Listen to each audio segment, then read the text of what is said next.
Hello. Okay, and we're live. Hey folks, this is a... Oh man, look at Corey. He's totally cybered up.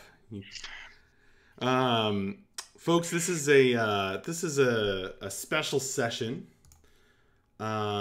where we are just gonna chat about the game. Two players had to cancel out, and the other two other players were tired. So we have just come on to chat about the game, do some possible role playing, role playing asides that may have happened prior to the current, near death fight that you're engaged in. Because I did not want to go into a really serious fight or continue a really serious fight with down two players and then possibly even more. So that's what we are doing. And so this is going to be a more chill, relaxed stream. We may not go the full 2 hours that we usually do. I don't know. We'll see what happens. But that's what is happening.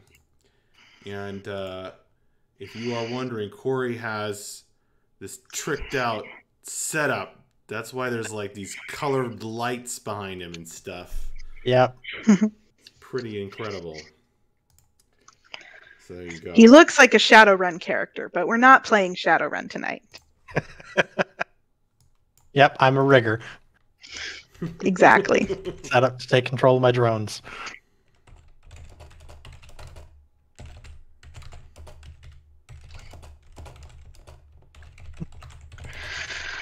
Alright, I'm just putting a link.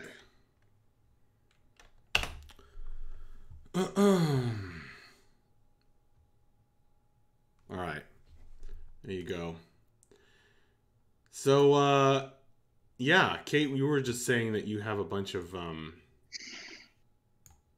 books that you still have yet to look at. Yeah. Well, I have at least a couple. I guess the first one is Snakes in the Stars Astrology 101, which I acquired recently.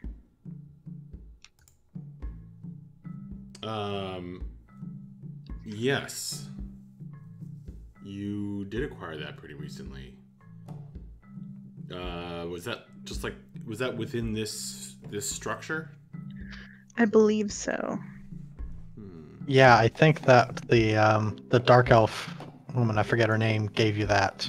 Because it was written by the last Great Bard of Astrology. Right. I have a feeling that with fewer people here, we probably won't break the stream, so cross your fingers that I didn't just jinx it. But I'm going to show you guys what the game looks like from Bella's, or from the player's perspective. So that I'm always streaming, my own perspective.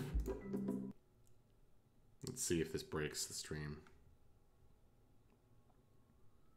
I think we're still live. I think we're still live. Your camera froze. My camera froze, but it's back. There we go. There we go. Cool. That means Success. It's actually safe for you guys to look at the stream if you wanted to. Okay. Once. But yeah. Taladar just subscribed again. Thank you, Taladar. My man, just keeping me motivated to keep streaming. Thank you so much. Subscribe for 10 months. Or 19 months, sorry. Wow. Wow. And man with a screen name in chat too. Taladar says, so apparently Bella says I'm not supposed to give you any bright ideas about subscriber content. What was the suggestion? I didn't see it. It's like I told you. I promised everybody that you were going to be topless on the stream tonight. Oh. You mean no hat? That's not what I meant, but that's what we can go with if you want. Oh, there's Corey's camera too.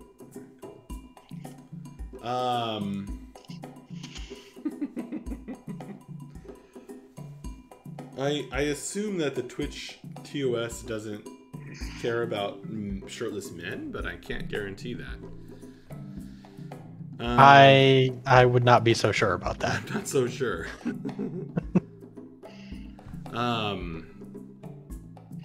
Anyway, so yeah, so Bella, I guess one could say, man, look at this fight. Holy crap. Yep. Maver and I are in some trouble. Well, you guys can't even tell that there's a door over here very easily. No, we cannot. Super obvious. Did not know that that's what that was. Yeah, that's a sealed door. With a tourney crank. What do you call it? A hatch. Yeah.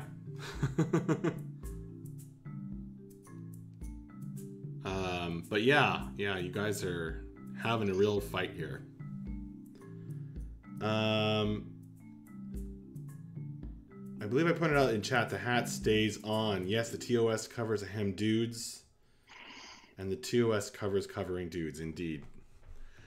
So Bella, yeah, you could say that you know, well, it's kind of been non-stop in here, hasn't it? It kind of has, yeah. But you know, that's fine. So you find a quiet moment and you examined the book. Did you oh, when the music stops, I can't fix it when I'm in player mode instead of GM mode. Boo. Alright, I'll have to rejoin as GM for music. Oh, this might break it. Don't break. Nah, it's fine. It's a lot harder on the stream when we have how many people? 7 normally? Usually, yeah. Yeah. Yeah, and like 4 or 5 with cameras. But anyway, yeah, okay. So, let me see here, Bella. So you were checking out Snakes and Stars. Yes. All right.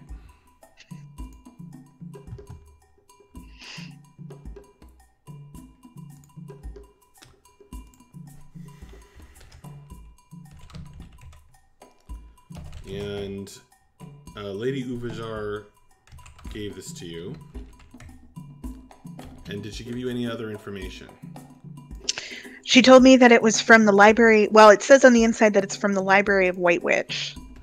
And that it's from their Astrology 101 class. Right.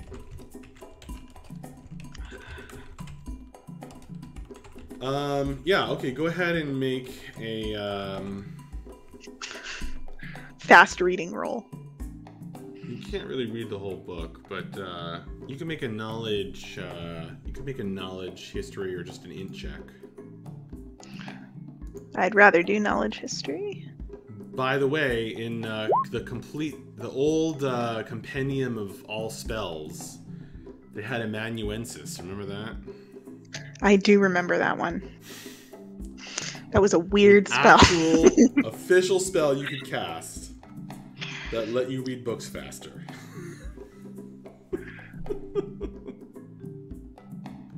I thought it took notes for you. Oh yeah, that's right. It took notes for you. I'm not getting Corey's camera back, but I don't know. All right, I got a 17 on knowledge history. Okay.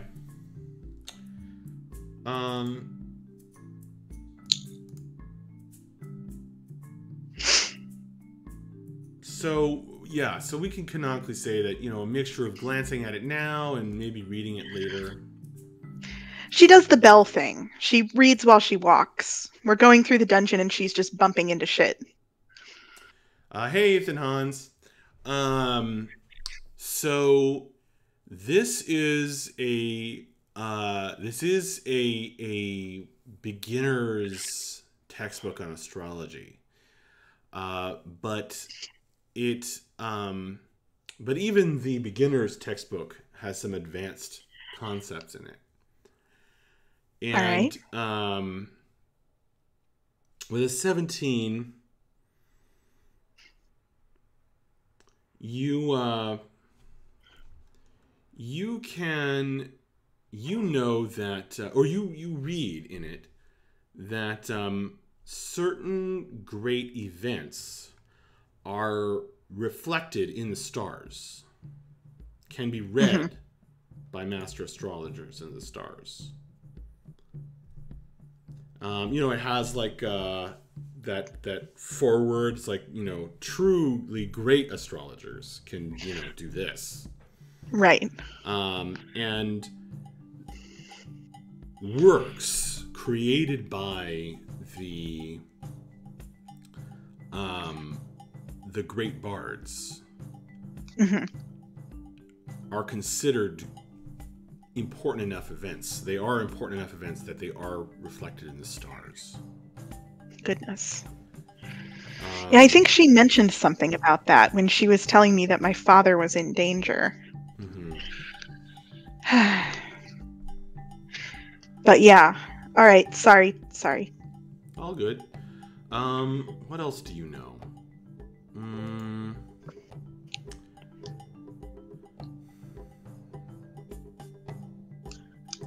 There are notes in the margins. And and as you flip through the book, with a 17. So hidden in the back of the book are some spells. Ooh. And spells in the form of scrolls, so that you can actually tear them out and use them. Nice. What scrolls do I have now? And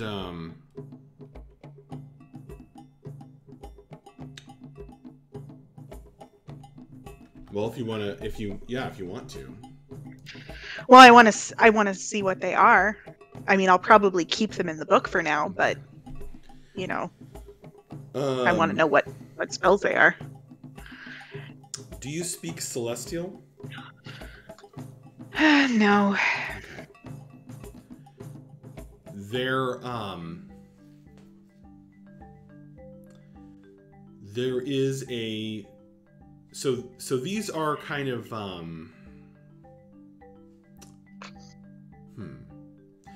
So there's a spell that lets you, that's similar to tongues. Oh, okay. But it's called Speak with the Stars. This appears to be an original spell by whoever wrote this. Okay. And it's similar to tongues, but it basically lets you speak Celestial for 24 hours.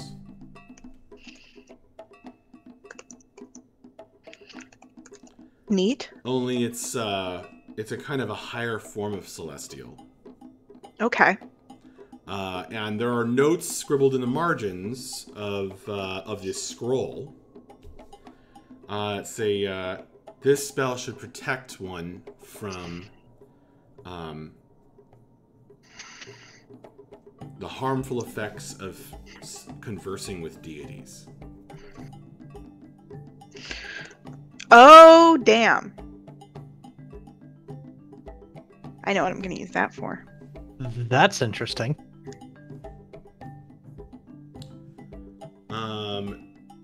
And there are 5 other spell scrolls. Okay.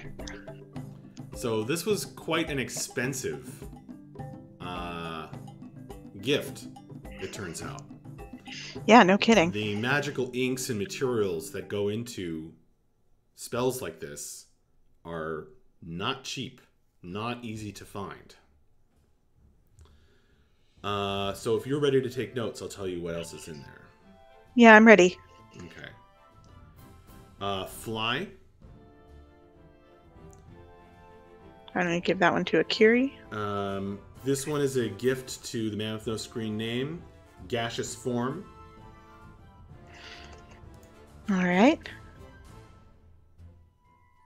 Contact Other Plane.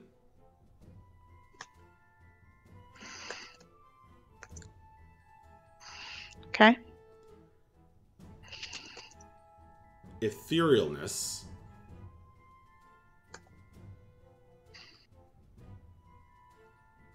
All right. And Banishment. Somebody was getting themselves into some shenanigans.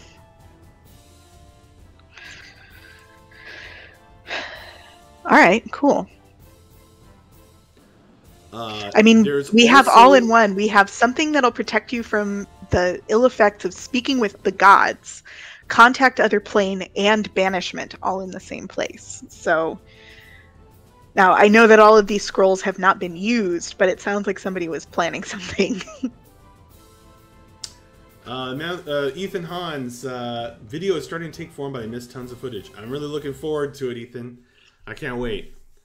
Ethan Hans is making a cool fan-made video about the game Star Citizen. And it's going to feature my voice. Cool. Oh, really? Just a brief, awesome. Just a brief line in the beginning, but cool. It's going to be cool. I mean, I'm barely in it. Ethan is doing all this work. But anyway, very cool stuff. They're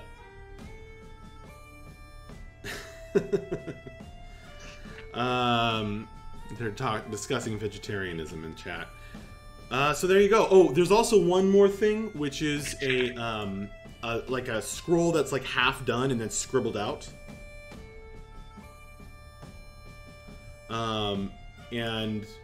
You can tell that it was going to be a warlock spell, Crown of Stars. But it looks like they messed it up, the author. And gave up.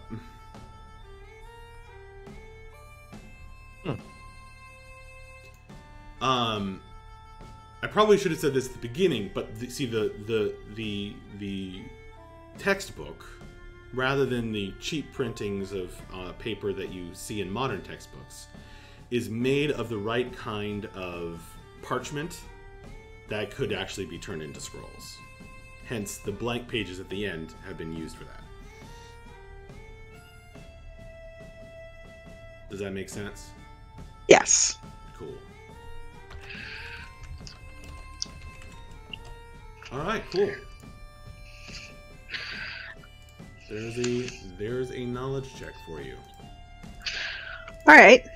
I have one other book, and I'm sure I haven't had time to take a look at it, but it is the property of Tube the Scarific. So I figure I can at least make a knowledge history check on Tube the Scarific. Okay.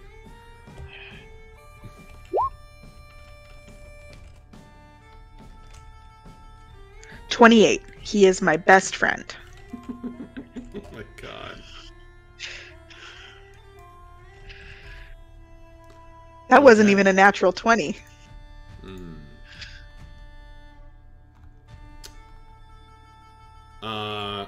I think I mentioned this before, but this is a spell book, so it's not. Yeah. It doesn't contain scrolls. Yeah, no, I get it. So this is a wizard spell book. It seems to contain spells of great power. And in addition, while holding the book, and you can cast a spell using the book, like I guess as a focus or just holding it. And it's, well, I'm wondering if I should tell you this, because normally you have to attune to items. It's a magic item. The book itself is a magic item. Right. Well, this might clear it up for you. I was making a knowledge history check on, like, the guy, like the provenance of the book. Oh, Tube the Scarific. Oh, you want to know about Tube? I mean, I figure that's all I've really had time to do because I just got this book. Right. Okay, hang on a second.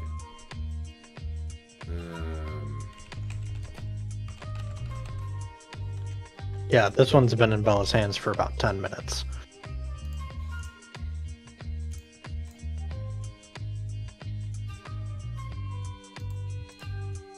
Yeah. But reading it, has she ever heard of this guy? I mean, if he has really powerful spells, I might have. Yep. Just 1 second.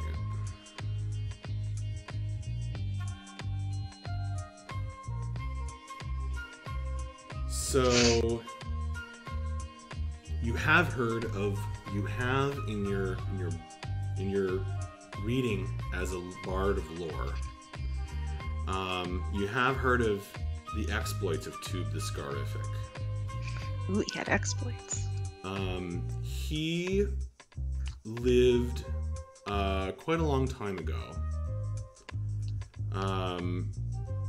During the time of the Vea Empire. Okay. And he was a kobold wizard. Right. Who adventured around. He was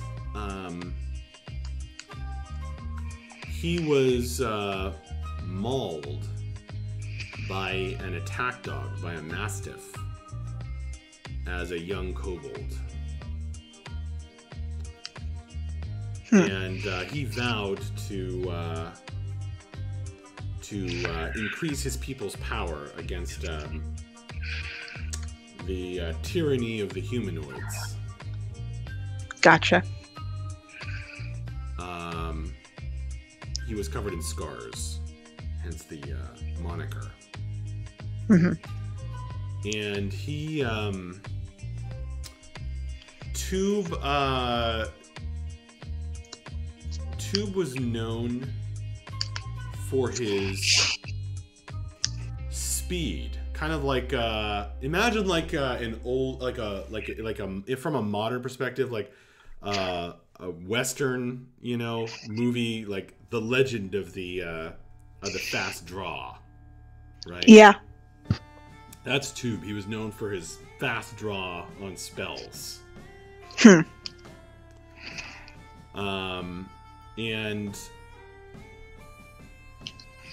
he said he was going to create a wizard's tower and create basically a kingdom that was safe for kobolds above the earth. Mm-hmm. But then he set off to do that and disappears from the histories. Oh, poor Tube. All right.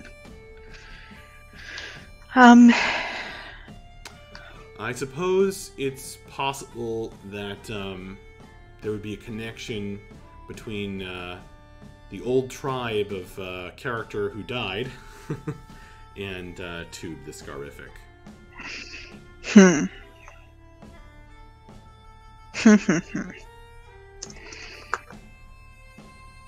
I'm thinking of Zuko. Wait, not Zuko. Very different. What was his name? We had a kobold in this game, didn't we? Yeah, Corey played. Yes, Ziklu. Yeah, Ziklu. Not Zuko. Ziklu. Ziklu's old tribe.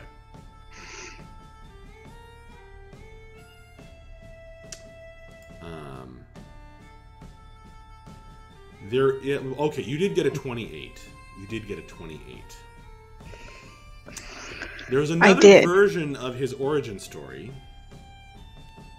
that isn't the commonly accepted version, but which was told by a kobold scholar who was said to be friends with Ziklu. It said it was a great behir that gave him those scars. Goodness. So there you go. Got more than you bargained for, probably, with that knowledge check. I mean, that's what we're here for. And that would be the first thing that Bella would do upon receiving that spell book. There you go. Well, it looks like we have some other magic items that we could try to make knowledge checks on. I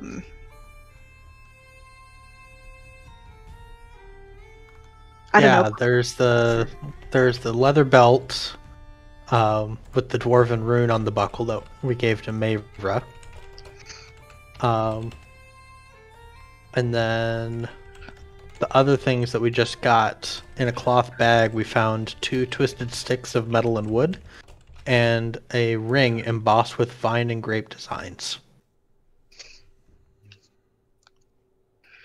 which are probably magical, but We also have the fancy merchant's cap, which could be magical. It could just be masterwork, or it could be really nice. Yeah. And yeah, the liquid. Oh yeah, the different potions. Yep.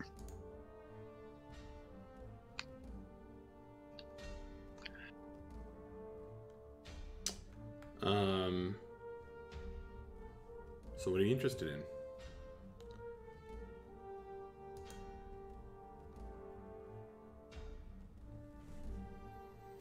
I mean, this is not Vapos' area of expertise. He wouldn't know the first thing about any of this stuff. Sure. Yeah. I can... Well, let's see. Let's just go in order. I'll take a look at the dwarven belt. Okay. What am I rolling? Arcana? Sure. Also, knowledge history would work. Oh, knowledge history then. Okay. Wow. Yeah, I'd say there's a bit of a difference there. Yeah, well, I have a +10 to knowledge history and a +4 or +6 to knowledge arcana, so. Okay. Well, with Mavra telling you that the rune is, what she knows about the rune, that it says, of dwarven kind. But without identifying the item. Which I would have to do an identify spell? You either need to cast Identify or attune to it. To the item. Okay. Takes an hour. Yeah. You know that this isn't just any powerful, rare magic item. Okay. But it was actually owned by Chainbraid himself.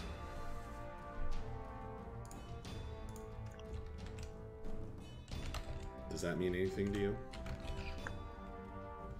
No. Kundreg Chainbraid? Kundreg? Mm-hmm. Chainbraid. No, that doesn't mean anything to me. The Dwarven Great Bard of Psalms. Oh, right!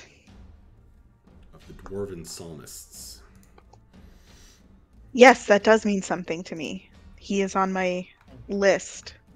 I just forgot his name.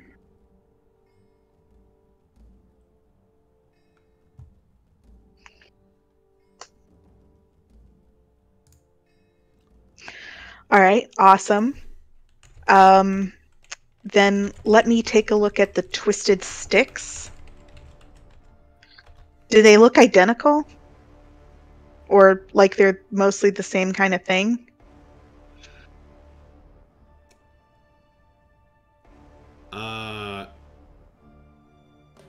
The twisted sticks, which you found in a cloth bag in the chest in the other room?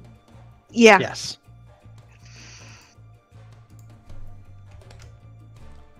I mean, you're pretty sure they're either magic wands or magic rods. Yeah, I know. I'm trying to figure out magic wands or magic rods of what, if I can possibly do that without actually casting the spell out of it.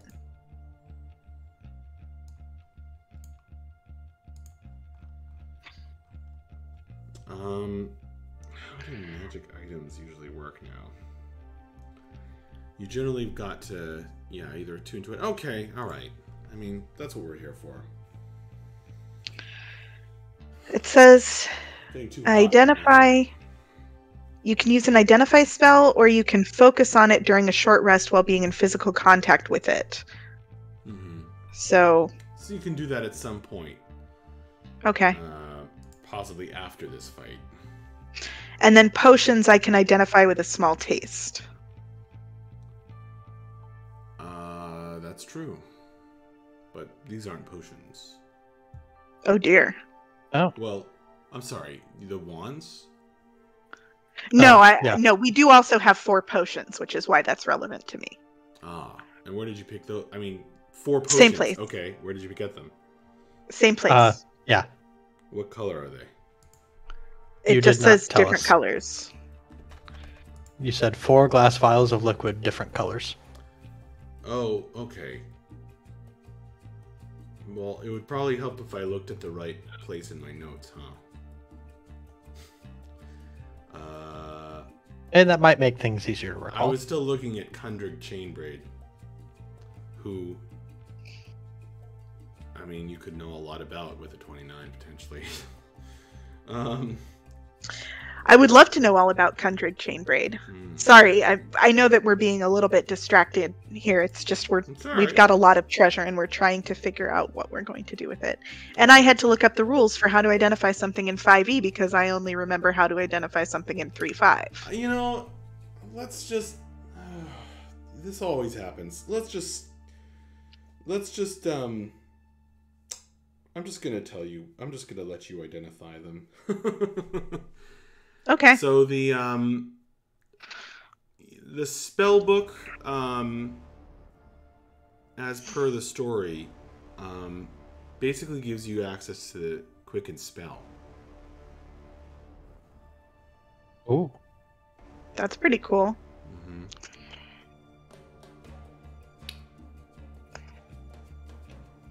Which is either a feat or a sorcerer power. All right. The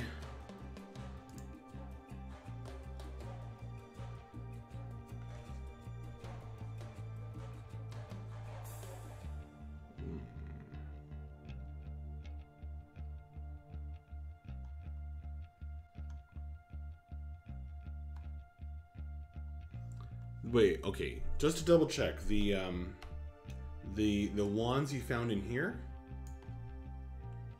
And yeah. Potions?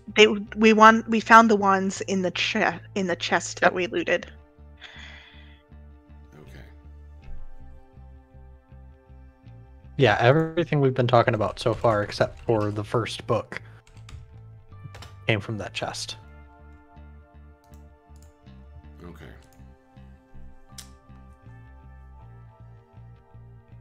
So, yes, two wands of Twisted Sticks. Yep. Twisted Sticks and metal.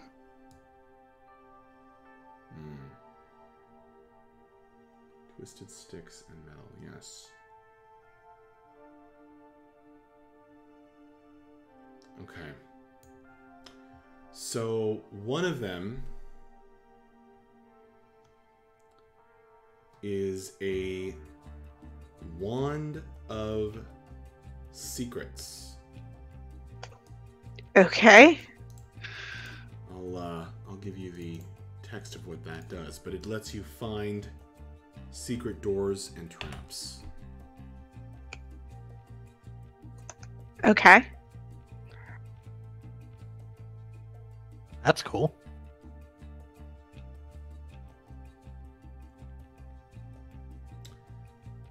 And the other is so they both kind of have a differently shaped, like, dowsing rod shape, twisted out of the wire and wood.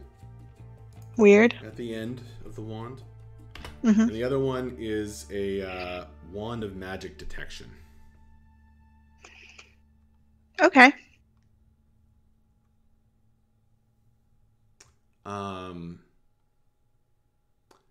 Actually,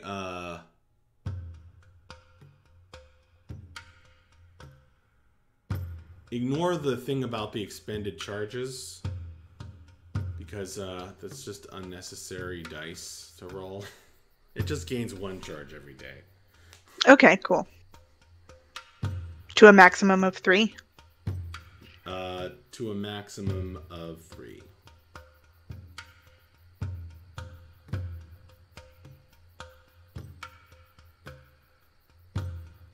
I've got to change some things in order to try to keep our sessions shorter.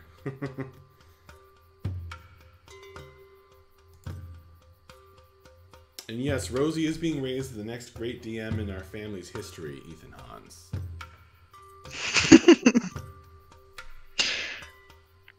She's already a good DM. She runs all of our adventures at home now. Alright, so here's... how many potions did you find? 4. Okay, 4. 2 of them are potions of healing. You're pretty familiar with those. They're red and taste like apple. Mm-hmm. 1 is a smoking indigo ichor contained in a cylindrical glass phial. And when you take a sip, you snort a bit of smoke out of your nose and identify it as a potion of fire breath. Neat. Maybe we can give that one to whoever's out of spells. Blitz. Blitz is out of spells. And the other is a watery tincture that smells like roses. And when you taste it, your tongue grows 2 inches before receiving. Gross. And you identify this as a potion of growth.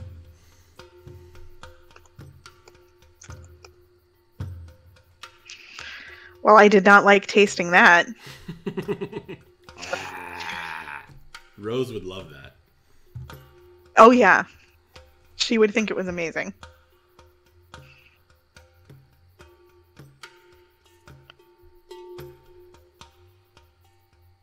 There you go. Was there something else?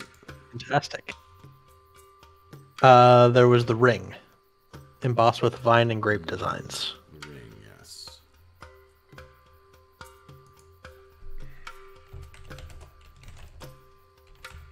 I only have a notation on what this is. Hang on a second.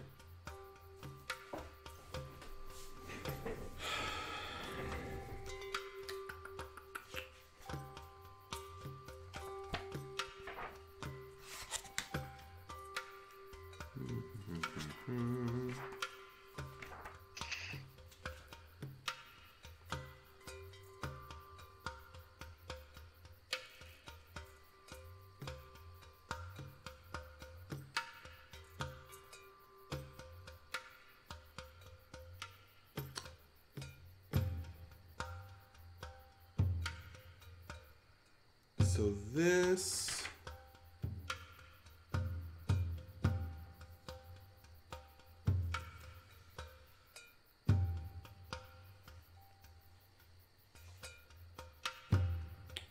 Where is it?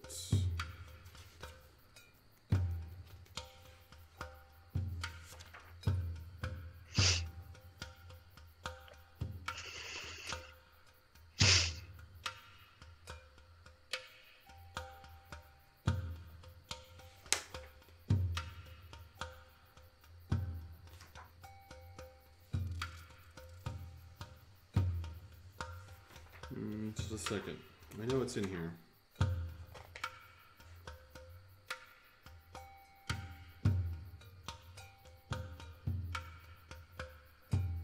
Ah, yes. This is a ring of curing. And you can make a history check on it. Oh, okay, I'll do that.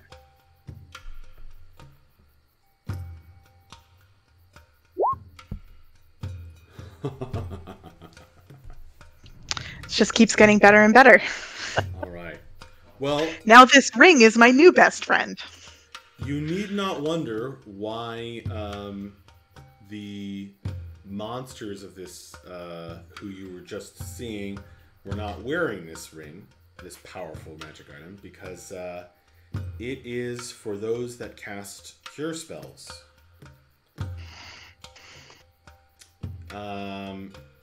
And I can't believe I'm giving this out.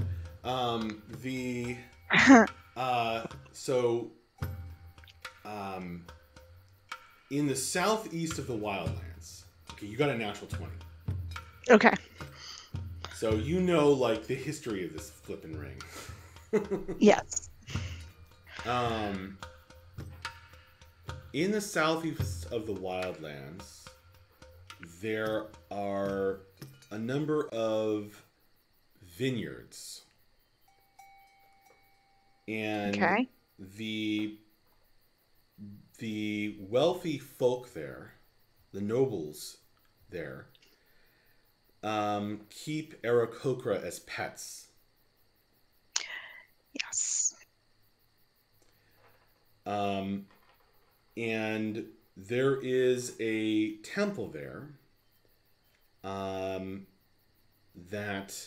practices various kinds of elemental and restorative power. A temple of healing. Okay. It's kind of similar to what your order used to be, Vapos, before it was taken over by the cult. So it's sort of like the Tai Chi to your Kung Fu. Gotcha.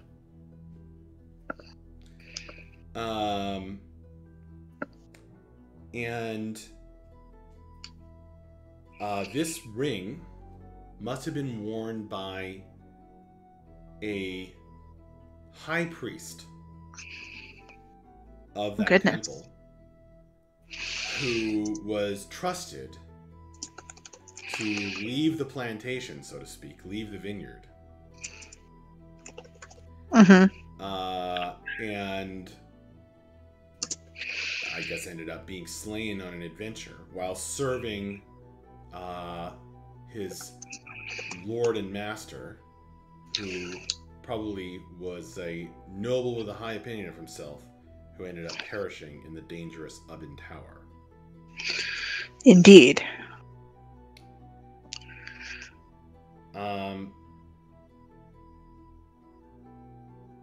So this ring is a bit haunted. Oh dear. By the ghost of a slave who became a powerful cleric.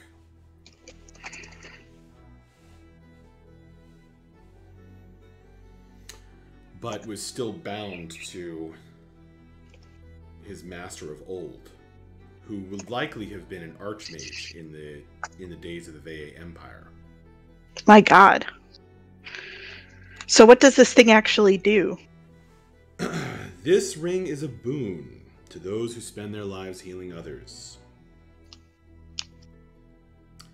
Okay. It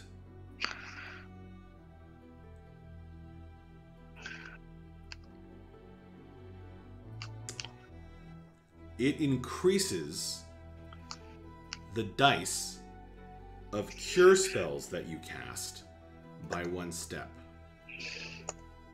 So D8s become D10s.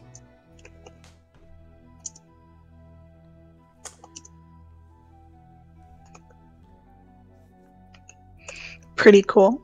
In addition, elemental spells or elemental effects that you use can be converted into healing. without all of the bonuses. Wow.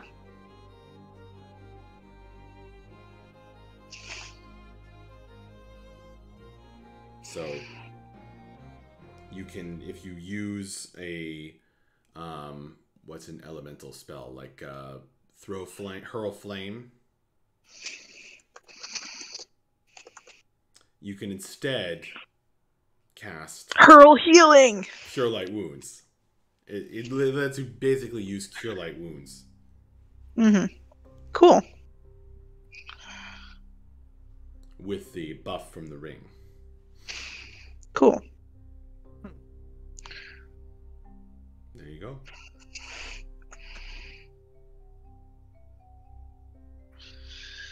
I'm gonna tag Akiri in that, because if any of us are gonna get haunted by an Aarakocra, it's gonna be her. Yeah, that makes sense. Plus, you've already got an imaginary friend. You don't really need another one. Hey, he's very real. I'll just say, you could also put it on. Oh, you keep telling us. Papos heal people. That's true. His watery arms of healing. Yeah. Smack. Might as well just be a Way of Mercy monk. It's like Usador's healing rocks. He just smacks you in the face and you get healed.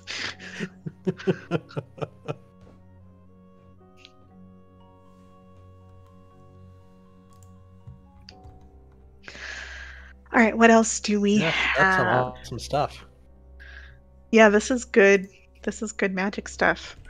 All right, the last thing, I have no idea if it's magic or not, is the fancy merchant cap. Is it just a cool hat, or is it a cool hat with a function?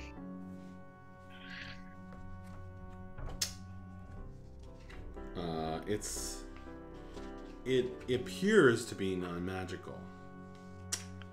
However, All right.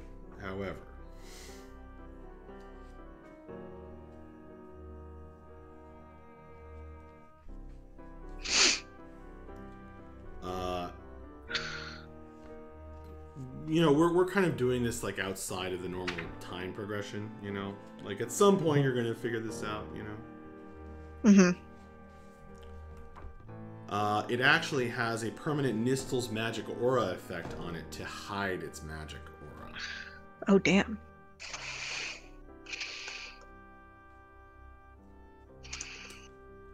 So it is actually... Somebody really wanted it to not look magical. Yep, it is actually magic, but it's hidden. So eventually you would figure that out. Probably.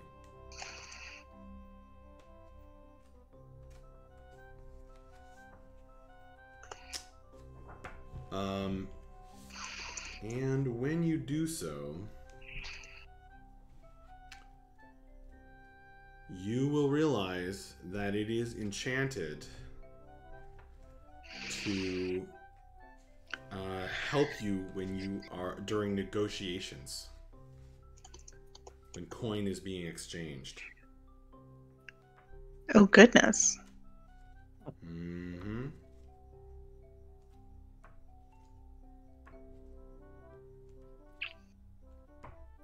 So whenever you so it's a hat of the merchant. It appears to be a masterwork hat.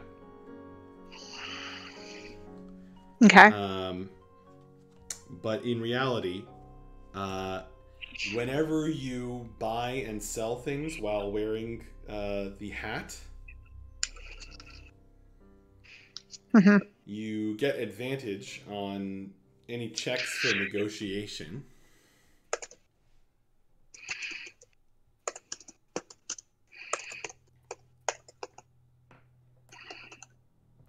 And if you win the check, you basically get a 10% benefit of the sale, of the overall deal. Meaning, if you buy something and you win a negotiation check, this is assuming the target is willing to negotiate. Yes. If they're unwilling to negotiate, then it doesn't work. But if you're negotiating a sale, Mm-hmm. you get a 10% discount. And if you're negotiating to sell something, then they pay you 10% more than what it's worth. Mm-hmm. Cool. So that's over and above any other, role-playing negotiation. Right. That's just money that magically appears. Awesome. Well, that's pretty neat. Yeah, that's awesome. Very handy for what we're doing right now. Yes. Yeah, gee whiz. I bet someone was real sad that they lost that hat in here. You want to make a history check on it? Sure, why not?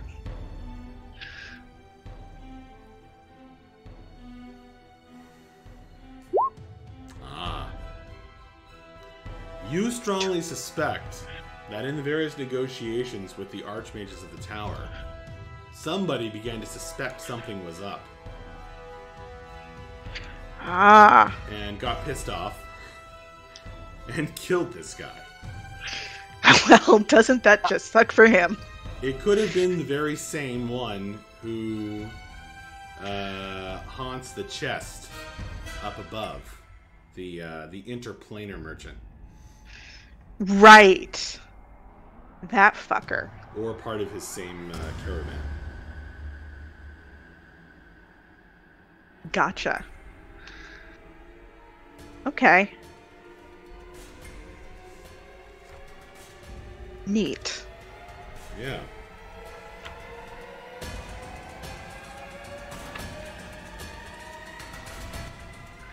Well, I don't know That's who's awesome. going to wind up wearing that yet, but it's probably going to be either me or Blitz.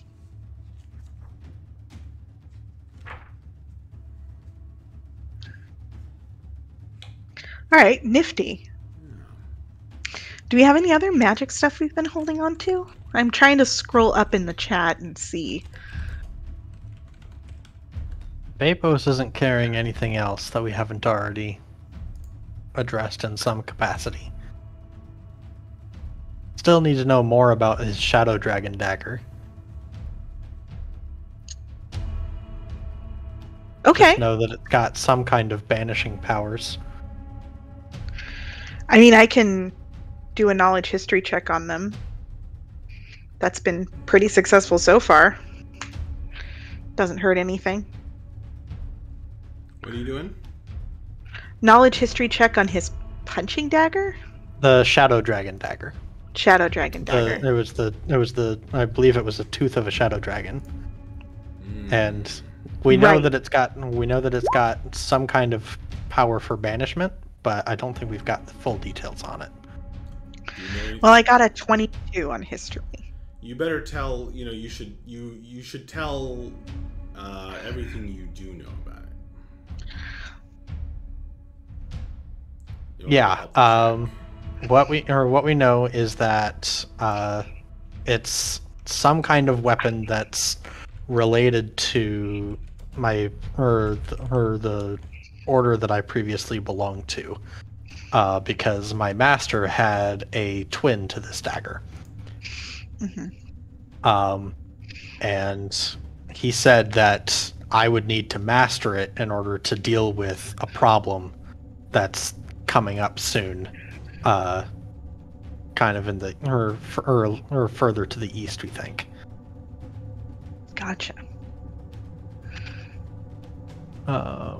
Let's see if I remember correctly. Yeah, there's a place of power that or that is trying to, or that I think one of the six is trying to get to. And supposedly this dagger can help to stop that from happening. Understood.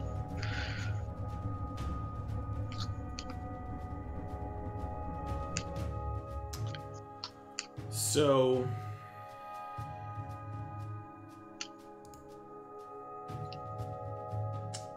$22. Yep. This is an item of great power that comes from a being of great evil. Oh dear. It's made from the claw of a shadow dragon. And it applies a banishment effect on creatures struck by it. Which, of course, is extremely effective against creatures from another plane.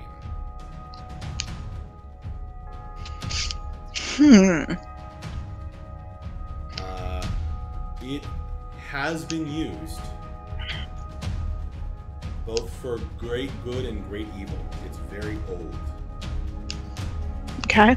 It has been used to open a path to the eternal division, or to close it. What is the eternal division? Make another history check.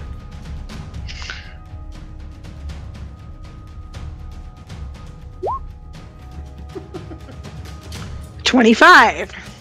The eternal division. Do you know anything about Evapos that you can help her with? Nope. The eternal division. Again, this was secret lore of Vapos' order that he probably would have been told had the order not become corrupted. Right? He'd not left. But the eternal division is the meeting point of the 4 elemental planes. Oh.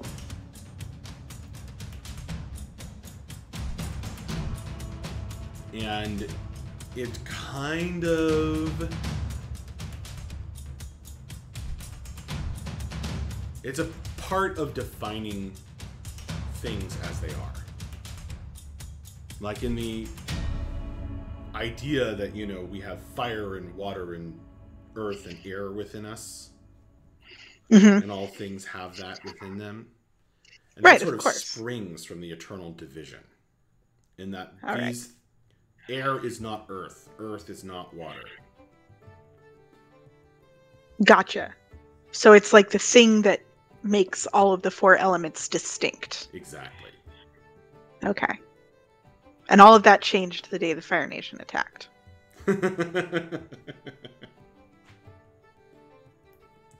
Once, long, long ago, there was a god named Terminus, whose job it was to guard that. But whatever happened to him, he's not around anymore. Got terminated. Indeed. All right.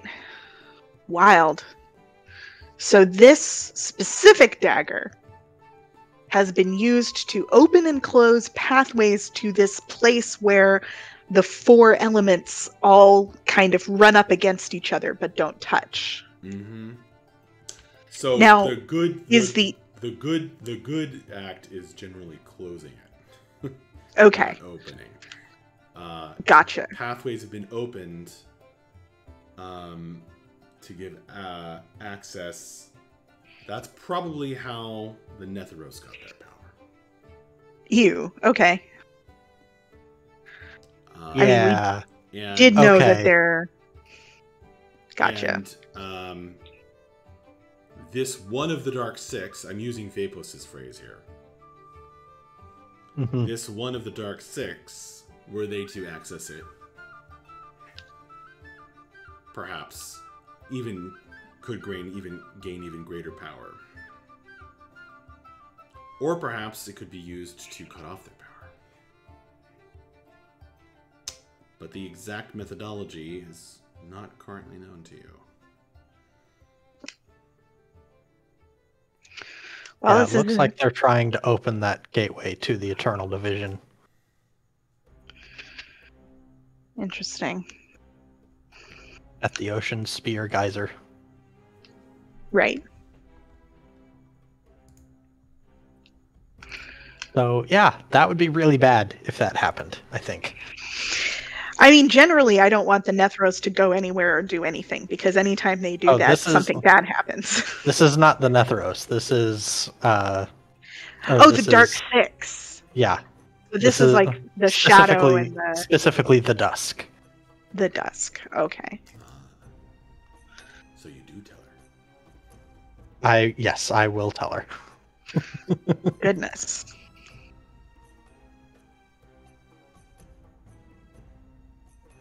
Well, I don't really like them doing much of anything either.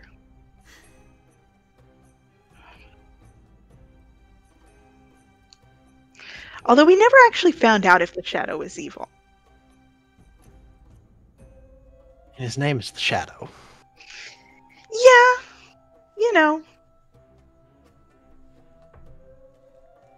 He's been very helpful. People don't cultivate names like the Shadow and the Dusk by being nice and helpful to people. Yeah, no, that's a good point. All he's ever done for me is being extremely helpful. But I recognize that that's a controversial opinion. But it might come in handy when we meet those tieflings later. I strongly suspect that they are affiliated with a cult of the Shadow that I happen to know comes from the south and is inhabited mostly by tieflings. So maybe that'll be a nice bargaining chip. So it will not be possible for you to, in this session, to know everything there is to know about the dagger. Okay.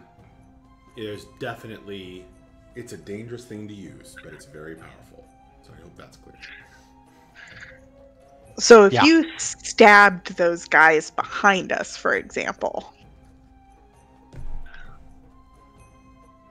they might get banished. Maybe. Interesting. Not sure if they're extraplanar or not. Well, I'm pretty sure the bearded devil is.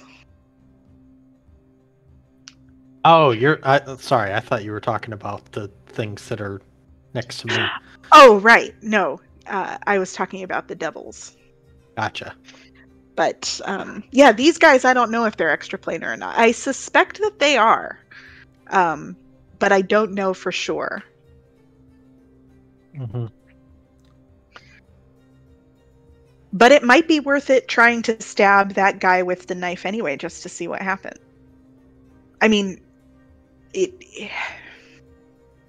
I don't think Vapos is in the right frame of mind to just be trying it out. Okay. And experimenting with it. Yeah, I guess. The last thing that he experimented with was the hollowed out tooth that turned out to have like an ancient vampire in it. That's right. Yeah. And we got through that with no problem. We did.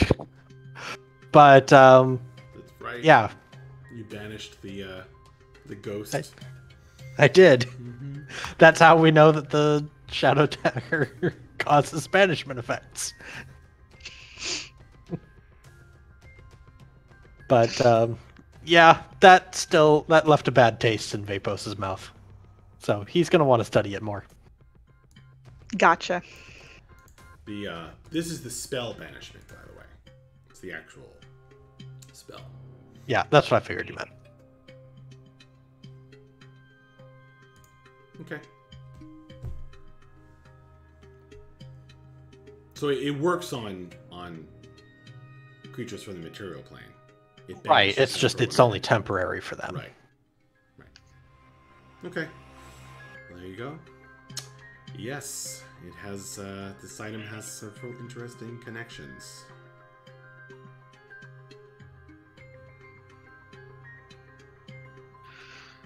All right.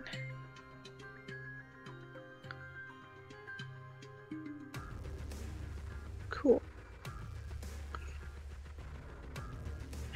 The only other really cool thing that I have on my character sheet is my new masterwork harp, but it's just a masterwork harp. I don't think it's anything particular. I guess I might as well take a look at it, but I don't have high expectations for it.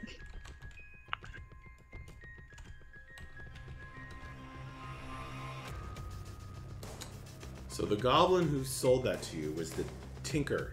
The tinkerer. Yep.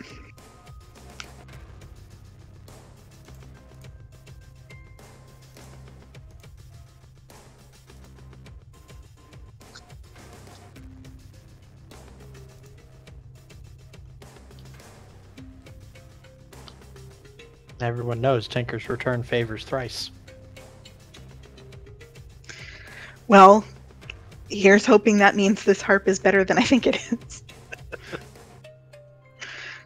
I mean, if it's just a nice harp, that's perfectly good for me. It's just, you know, I guess I want to be sure. Of course it's magical. Of course it's magical. Does this mean I'm going to have to give up my beloved bagpipes? I mean, you've just been carrying it. How have you been carrying that thing all this time?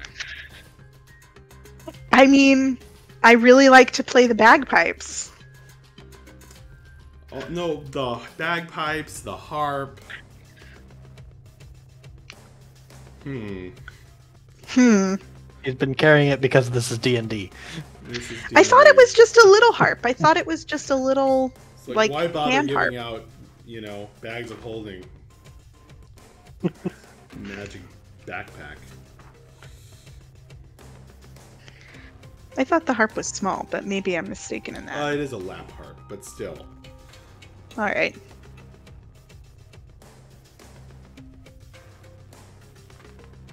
We could say it's been in the cart. We do have a cart. That's a level of commitment that most D&D players don't have. Yeah, that's true. You need to get a new one, though. We do. Well, now we do. Yeah. Actually, I'm looking in the wrong book here.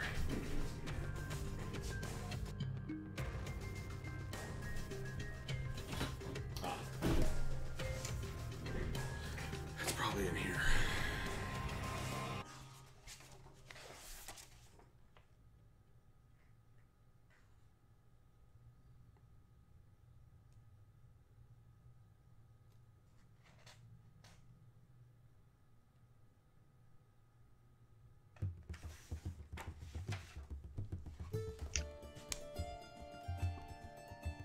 Here we go. So yes, it is a masterwork harp. And this is actually, you want to make a history check on it? Sure.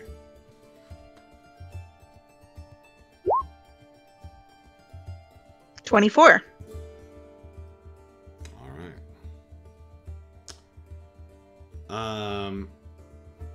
So this is an Anstruth harp. Anstruth harp. A wise and powerful bard named Falatair reportedly created the first of these instruments, which he used to test and reward the students at all 7 levels of his bardic college. Others have since copied his design, but honored Falatair by keeping the name Anstruth harp. Teakwood lap harp, slender and graceful, its strings made of silver wire. An engraved design depicting waves and fog graces the wood. This bardic college, by the way, comes from an island that sunk beneath the sea to the south. Or the bardic college was on the island that sunk beneath the sea to the south after the roots of the island were gnawed upon by a terrible dragon. Are there any nice dragons in the Wildlands? They are all assholes. You spoke to the spirit of a dead nice dragon. Yeah, that's kind of plays into my point, though. I just, the bad dragons killed all the good ones. Great. All right, so it's a masterwork harp, which means that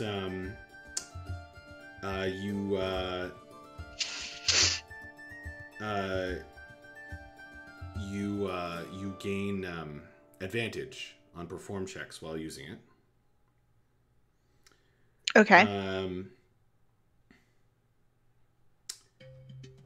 And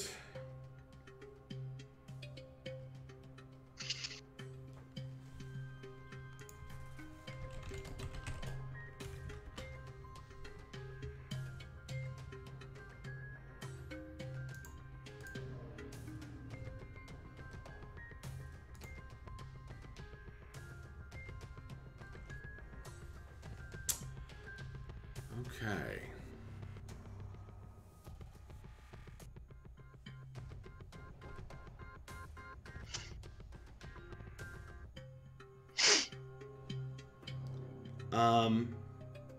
So the Answith harp lets you produce one. Okay, if you hold the harp, I'm going to assume here that you haven't let anyone else play this harp. No. Who would want to? If you play this harp and you are not a bard of at least 7th level,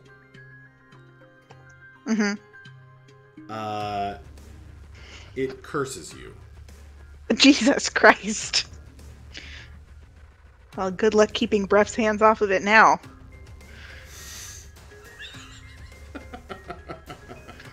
Hey, he's not here. He doesn't have to know. So, you actually can't willingly let go of it. The curse is nasty. It gives you a negative level. Basically. Yikes.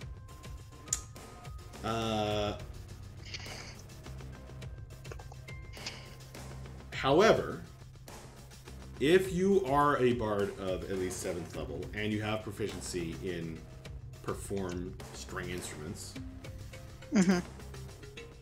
then you can command it when you play it.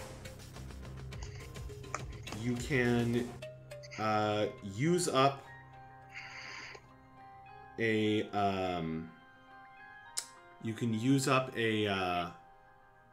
hit die to produce one of 3 spell effects, each once per day.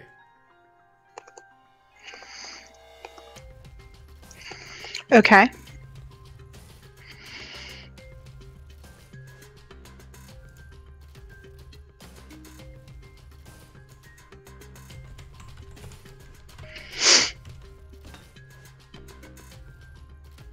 This thing does a lot of stuff.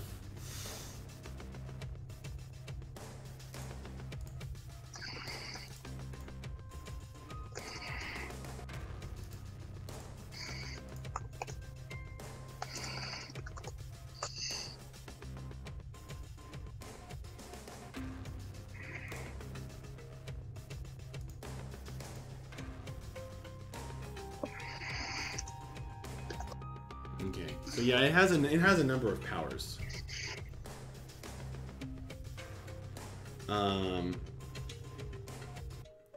So you can so the 3 spell effects are Okay. control water, Weird. mass cure light wounds, Okay. or an effect called mind fog. All right. Mind fog is a 5th level enchantment spell that's sort of been forgotten by the bards of the modern era.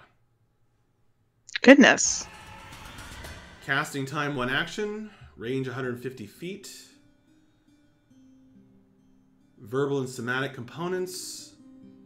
Concentration duration up to 10 minutes.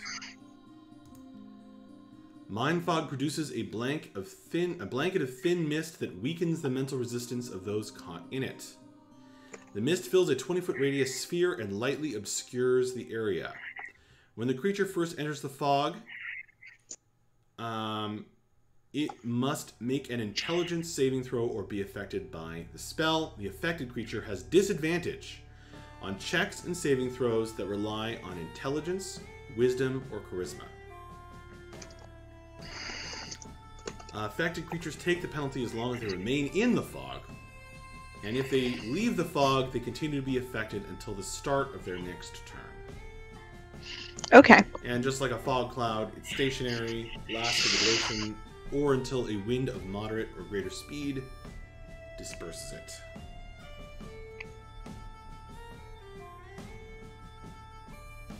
That's pretty potent. It's a pretty potent effect. So is Mass Cure Light Wounds. Do you mean Mass Healing Word? Yes. Okay. I do mean that. Mass bullshit. Mass save our ass in this combat, you mean? Yeah, mass save your ass. Mass ass save.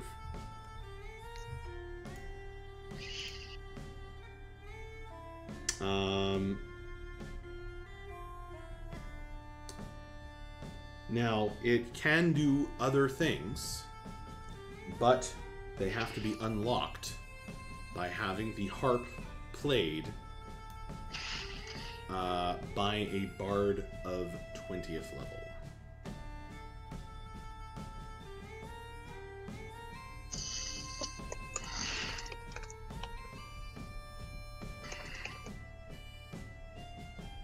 So it will increase in power if it is ever played by a bard of 20th level.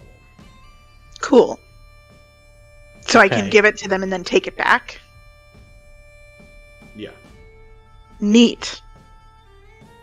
Here, Dad, just play this harp real quick. Yeah, I was also going to ask, do you think there's any way you could get your bow to play? I'll just whack the harp with my bow a few times and see what happens. You're using the harp like a violin. You just get some rosin.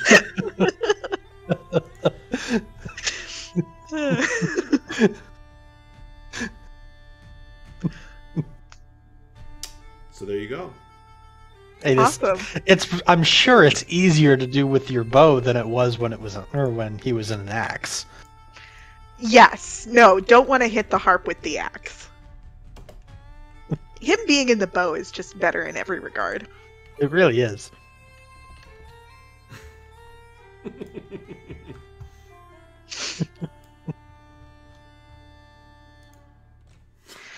Now I have an idea for a really stupid magic item where it's a bardic bow, but it's a harp, but you can shoot arrows off all the strings.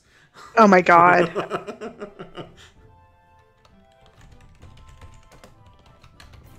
That is a stupid item. Well, all I have to do is practice with this harp a few times a day, and eventually I'll get good at it. I mean, it's got to be possible, Actually, right? we do have rules for that, yes. My downtime rules. Mm-hmm. Totally. That's what those were designed for. Actually, yes.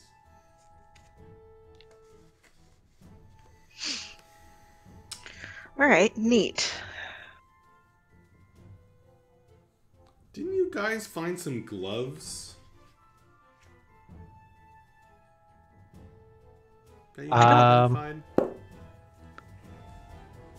Not recently. Alright. I don't think. Oh, or maybe someone else is I carrying know them. where those were. Okay, never mind. I mean, if you want to give them to us, we won't object. Now that we know that they exist. Sorry.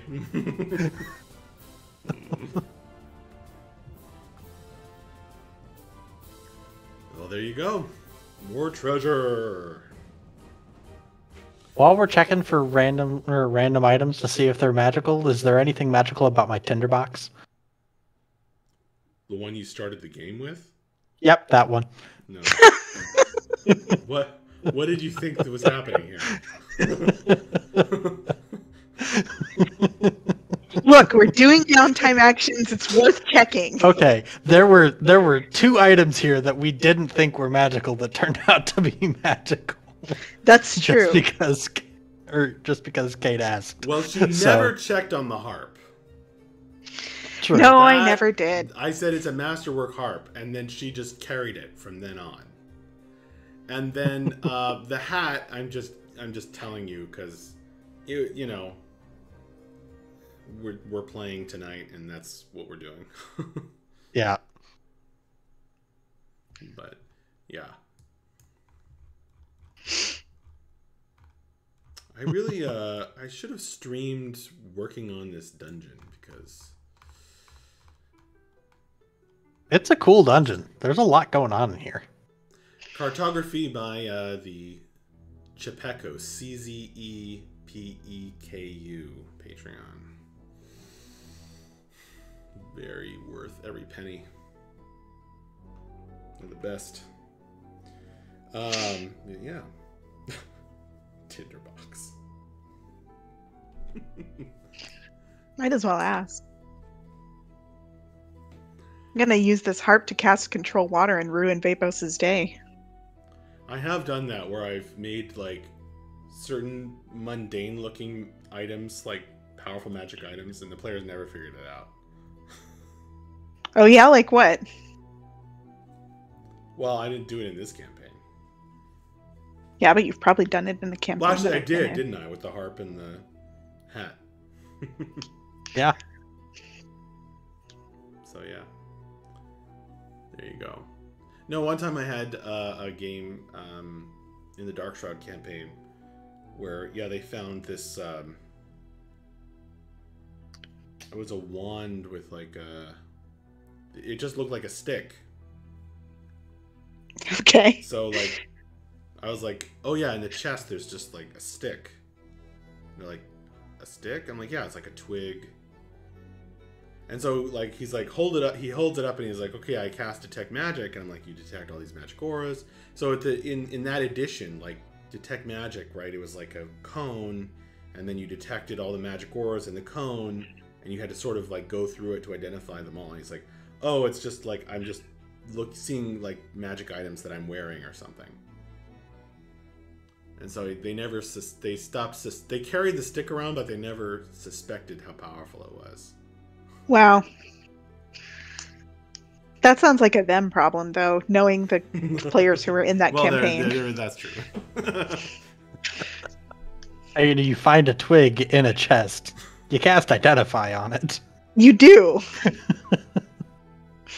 Well, actually, at the time, Corey, in that edition, casting Identify was a big deal. Yeah, Oh, okay. you had to have a 100 GP pearl. And it was consumed. It was intense. Oh. Yeah. But on the other hand, that was one of the only ways to identify a magic item. So it was Jeez. it was an important spell, but it was necessary. And it only identified one magic item. Yeah. It was really screwed up.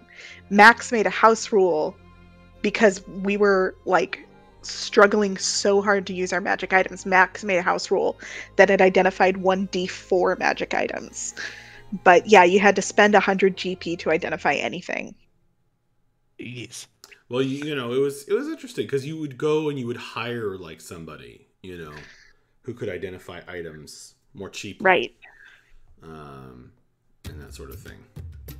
Yeah. Mm-hmm. But yeah, you know, you had to have, it was like an owl's feather, a bottle of wine to be stirred by the owl's feather. Yeah. And a 100 GP pearl. You dissolve the pearl in the wine. That's right. And then you drink the wine, and then it gives you the power to identify the object. Yeah, that's still the material components for 5th edition identify. It just doesn't consume the pearl. Right, it doesn't consume the pearl. Right.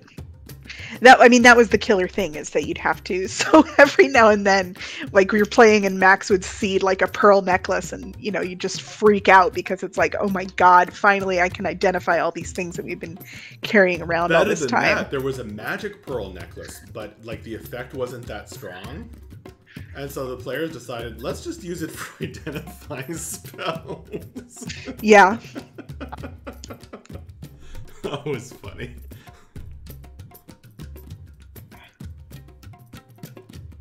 Yeah. Cool.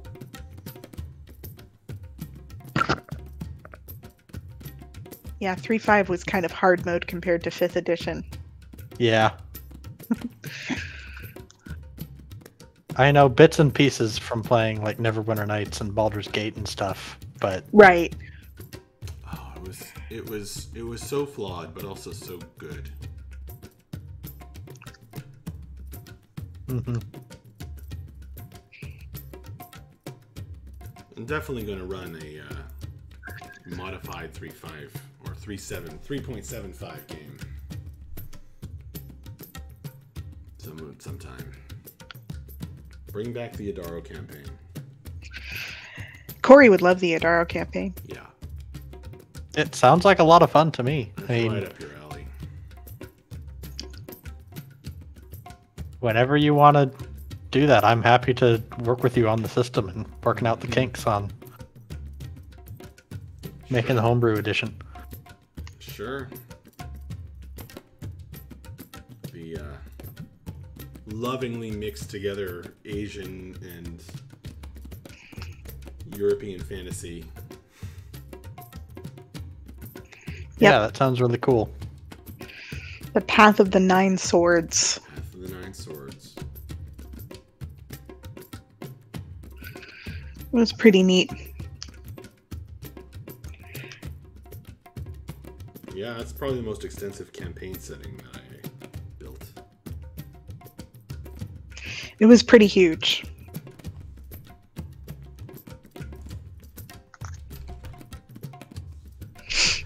And you had like custom races and stuff like that too.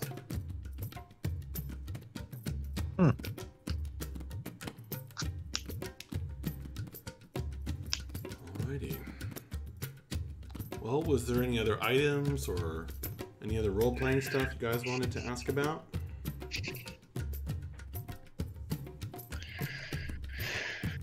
I can't think of anything. Yeah, I think I'm in good shape too. Okay.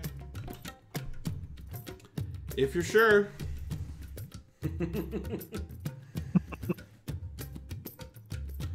Any other knowledge checks you want to make?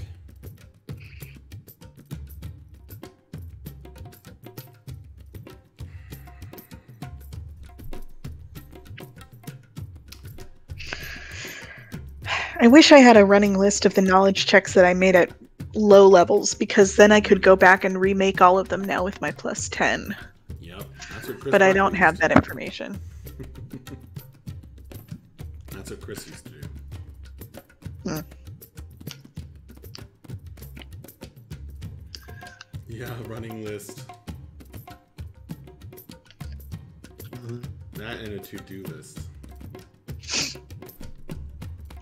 We do kind of have a to-do list, but our to-do list is another Magic Tavern reference. It's just infinite things that are of widely varying importance. The list keeps growing and we never cross anything off of it. Exactly. Well, you guys are about to gain a level. Assuming you all survive. That'll be nice and useful. Yes, I'm thinking I might need to talk to you about backup characters though, Max, because Vapos is in a pretty rough situation right now. Oof. Being on the other side of this wall. Was really hoping I could get that stunning strike to work. He still has 44 HP. I do. But I saw how quickly Mavra went. Oh yeah, Mavra took a lot of damage. And Vapos doesn't have the defenses she does. Isn't he better That's at true. not getting grappled? He probably is better at resisting that, yes. Or is that wasn't it a wisdom save or something? He can turn it, or so because he's got his arms and visage of the elemental self active right now. Right. He turns all of his strength checks into wisdom checks, and he's got advantage on wisdom checks. Got it. That's cool. Yeah, that was a very fateful roll. Making that fortitude save against the stunning strike. Mm-hmm. I think that rolls, yeah, it's recorded here somewhere. That was a very important roll. Yep, there it is. It was the last roll of the night. It was. It was the last roll of the night. Natural 19. Oh, man. Yep.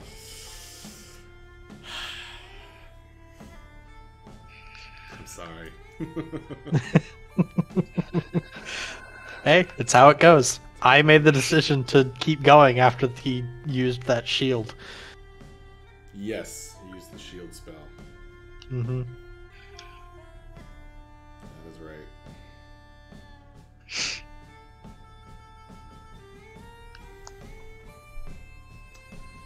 Alright. Well, unless you guys have any role-playing stuff or other checks you want to do, I mean, we can just keep chit-chatting. I know it's pretty late for Corey. Yeah, it's probably about time for me to be getting to bed. Alright. Alright. Alright, folks, this has been All Role-Playing Aside. In non-normal sessions, since we were missing some players. We got some items identified. We have two players out of the 5 had the 6 out of the 6 players have had their items identified. But more to come, no doubt.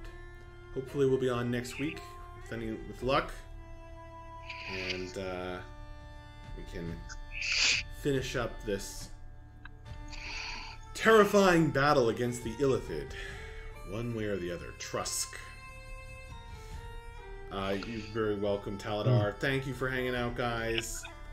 Good night. Manthos, screen name, Taladar, and Ethan Hans was in here earlier. You folks are awesome. Take care, everybody watching. And have a good one. Good night, guys. Thanks for doing this. Night. Good night.